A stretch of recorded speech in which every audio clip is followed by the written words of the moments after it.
Hello and welcome to Crowforest, the podcast.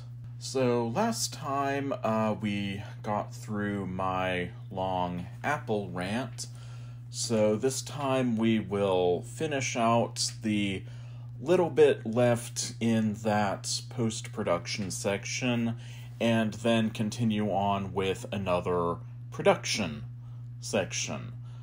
So this last little bit here is January 9, 2023. I finally finished cutting together my second trailer today. Fortunately, that metadata wasn't affected, so I didn't lose any of the editing that I had already done. So I was able to just finish it without having to redo anything. So that was a nice change. Once I got the video uploaded, I posted it to my Facebook page to try and get some views and hopefully generate some interest. I also sent a direct link to my video to Adam Mullen, my composer, so that he can post it to his social media. He probably has a bigger following than I do, which wouldn't be that hard, so hopefully I'll be able to get a few more views that way. Alright, and that is it for January 9 and for that post-production section. So now we will start back up with another production section starting on January 13 of 2023. I'm going to take a break from editing for a while because I'm annoyed.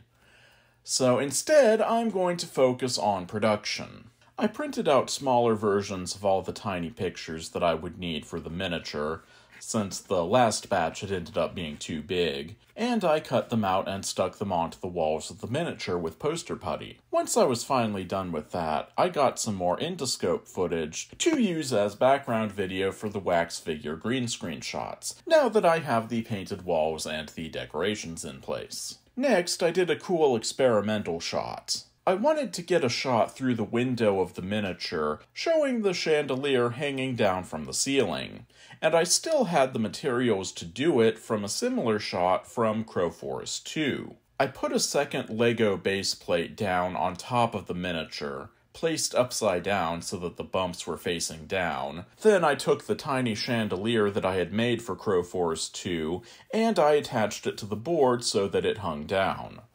I tried to get a shot of the chandelier through the window, but with the cover on the miniature, the interior was much too dark to see anything. So I got one of my smaller film lights and slipped it inside the miniature. But I still wasn't quite done. Obviously, we can clearly see throughout the movie that there is no chandelier hanging over the table, and moreover, that there is no ceiling for it to hang down from, as the miniature is completely open.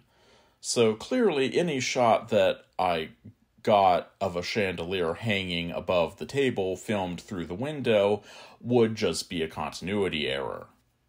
Unless, that is, I was to get a trick shot showing the chandelier through the window and then panning up from the window and looking down into the miniature, showing that there was nothing there, implying that there were things that could be seen through the windows of the miniature that simply weren't actually there. If I could pull this shot off, it would be really creepy. Which, this movie is a little lacking in the creepy, so I kind of need the additional creepy wherever I can get it. Because, yeah, if you're expecting, like, a really creepy movie, it's, like, kind of creepy, but, like, it could be a lot creepier, I feel like. But, yeah, I guess I need to fix that.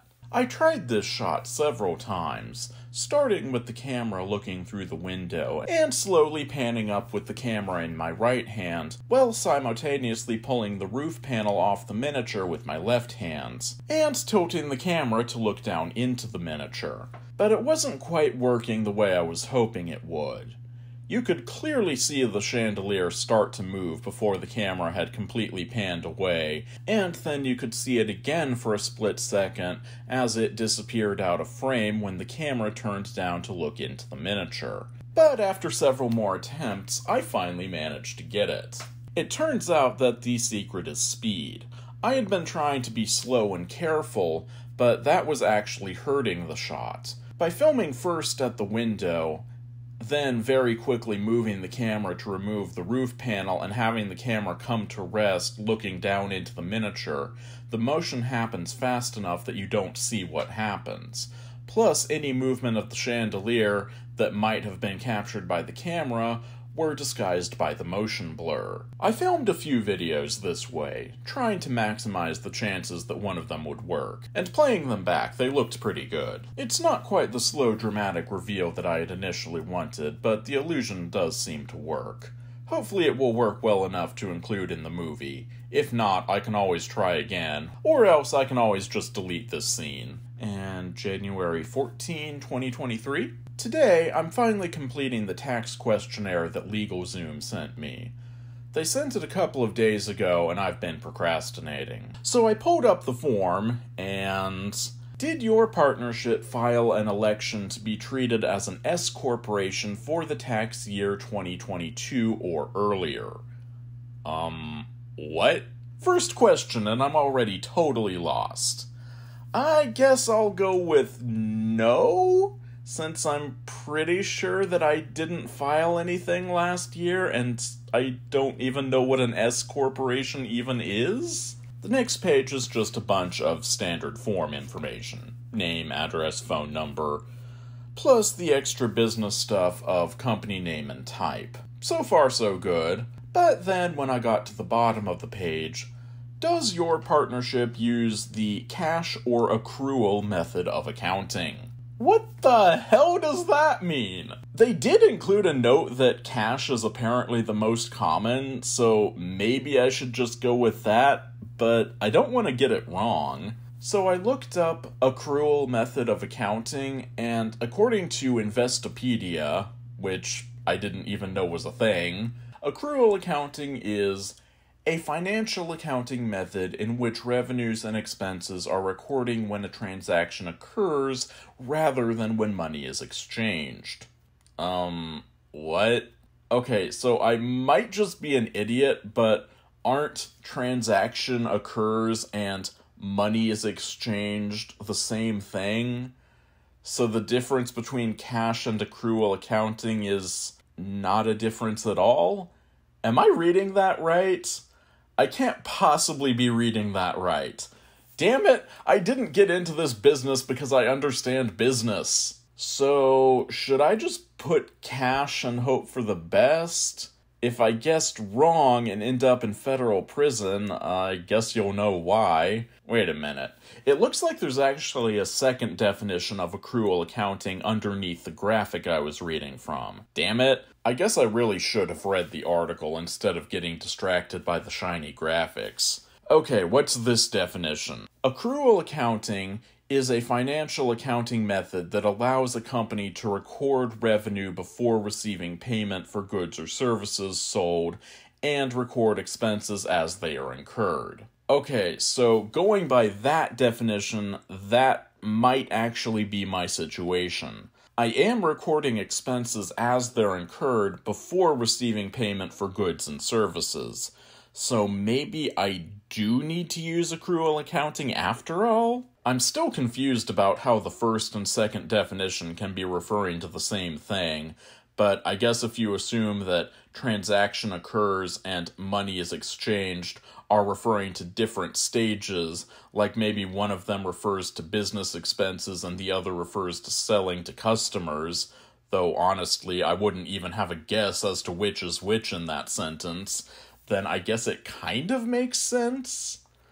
Well, I don't really feel comfortable locking into either option until I have more information, so I just sent an email to the LegalZoom tax team to get their advice, which I'm now realizing that I should have done right from the start. I could have avoided all of this guesswork, but I guess you're probably realizing by now that I'm not very smart. So I guess I'm kind of stuck until I get a reply. In the meantime, I guess I'll work on some marketing and promotion type stuff. After all, I don't want to have gone through all of this trouble of making a movie and setting up a company just to find out that no one has ever heard of me. And considering that I currently have just 17 subscribers on YouTube and 21 followers on Facebook, that outcome seems not at all unlikely. I guess I've got some work to do. A while back, I had actually made a comic book adaptation of Crowforest the movie by taking stills from the movie and compiling them together into a comic format. I don't remember why I did this, but I'm sure it made sense at the time, and it was pretty fun to do. But the point is that I think it's high time that I finally got some use out of these comic pages. So I finished up the last couple of edits that were still needed. Apparently I had neglected to put captions on the last couple of pages, and then I doubled up the pages so that it more closely resembled a comic book. That way, the 3 2-page spreads that I had would be shown together properly. I ended up with 17 image files. Cover in page 1, page 2 and 3, and so on. Then, once I had those finished, I started the long, tedious task of uploading them to my DeviantArt page. I really hope that this gets me some more attention, because it was kind of a pain, but I do think there's a pretty good chance of getting some attention from this. After all, it's a pretty hard sell to get someone to watch an entire movie made by some unknown internet creator, but getting someone to view 1 or 2 comic panels showing off the art of the film in a really cool way seems much more doable. I don't expect anyone to actually take the time to read the full comic, and it's probably best that they don't anyway, but I'll probably get a few views from people who thought that the thumbnail looked cool and wanted to see the larger image. Anyway, that's my hope. I guess I can do one more section. January 15, 2023. Today, I got an experimental shot up in the attic. I had been toying with the idea of doing a stop-motion shot of a light bulb getting unscrewed from a desk-style lamp for a while now, but for some reason, no matter how many times I checked every room of Maureen's house, there was just no such lamp to be found. But then I got the idea of doing the shot up in the attic instead, since it has the bulb hanging down the right way for the shot, and also it would tie the movie together quite nicely, considering that, despite the title, very little of this movie actually takes place in the attic. Though now that I think about it, I did actually bring that one desk lamp to Maureen's house to use for the match cut with the miniature, so I guess I could have used that. But I'm literally just putting that together now as I'm writing this. Oh well, the attic shot works better anyway. So anyway, like I said, I had originally thought that I would get this shot with stop motion, but doing it that way with still images of the bulb at different stages of unscrewed, that sounds bad, but I can't think of how else to phrase it, that would mean that the flicker effect would be lost. That's not necessarily a problem, but it would be really cool if I could somehow keep the flickering effect intact. And I had an idea of how I might be able to do that. Spoiler alert, it did not work. I got my camera and tripod and climbed up into the attic, taking the flicker bulb and the small green screen board that I had used for the wax doll transformation sequence. In addition to that, I wore a green rubber glove on my hand so that I would be able to turn the bulb, well, hopefully being able to make it invisible in post. I set up the camera and let it run as I tried the shot a couple of times. I held up the green screen board behind the light bulb with one hand, and I reached up with my other gloved hand to slowly turn the light bulb and make it come out of the sockets. I did my best to only grip the bulb from the back so as not to block the bulb in front and mess up the effect. This meant that I could only turn it in very small turns before having to reset my hands. I completed this process 3 times, first taking out the actual attic light bulb, then again with the newly installed flicker bulb, and finally I did it once more with the flicker bulb, but this time I put my phone on the attic floor with the flashlight shining up to give the ambient light so that the transition from light to dark wasn't quite such a stark contrast.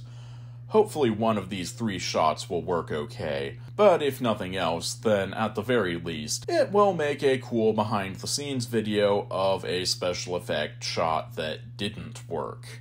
I guess I'll find out soon enough.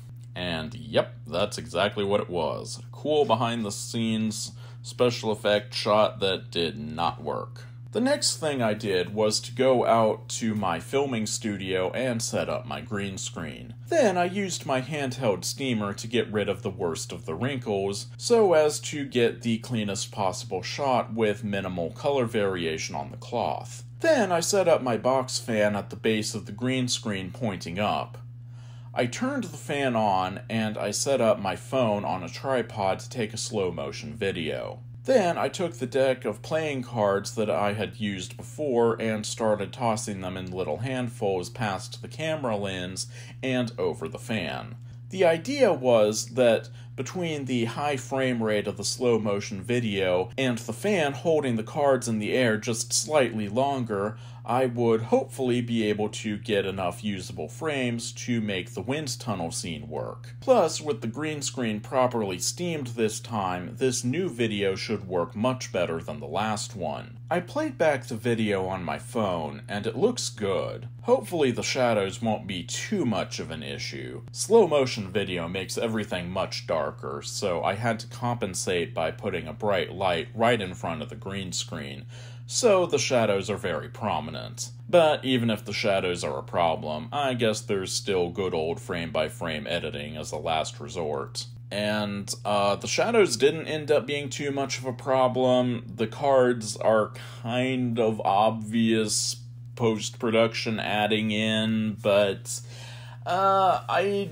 just messed with the color and saturation and stuff a couple of days ago, and it looks decent-ish. I'll probably keep it in, but yeah, I guess you can just see how well you think it's convincing in the final film.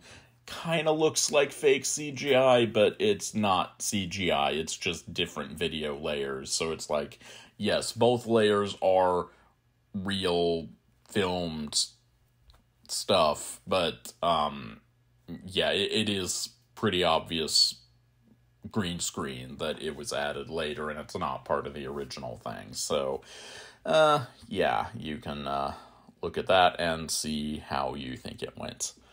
Okay, so I believe we will cut it off there for now and pick back up next time with January 17 of 2023, and then we'll probably just finish out that production section, maybe go as far as the next post-production section. We'll just have to see how things go next time. So that is all for this time, and we'll continue next week. Hope to see you then.